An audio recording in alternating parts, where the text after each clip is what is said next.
শাহরুখ খান বিমলের অ্যাড দিচ্ছে বলে তাকে সবাই খারাপ বলছে।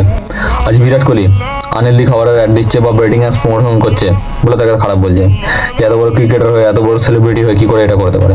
তুই জানি না যে বিমল খেলে কি হয়? তুই জানি না ব্রেডিং অ্যাপসে টাকা লাগালে কি হয়? ভাই এটা 2026 ব্রো, এখানে ইন্টারনেট অ্যাক্সেস সবার কাছে আছে। তো যেটা জানতে ইচ্ছা করবে গুগল, চ্যাট জিপিটি, এআই সবার কাছে আছে।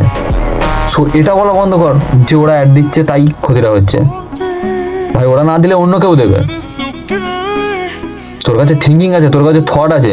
ভাই হতে পারে শাহরুখ খান বড় সেলিব্রিটি, হতে পারে বিরাট কোহলি একটা বড় ক্রিকেটার, বাট তোর কাছে নলেজ আছে, বিএ ম্যান। কাল আমার কাছে যদি প্রমোশন আসে আমিও করতে পারি, কারণ আমি জানি my maximum audience in 18+। So I hope they will understand my point, যে তারা বুঝতে পারবো আমি কি বলতে চাইছি। এটা 2026, চেঞ্জ ইউর থিঙ্কিং।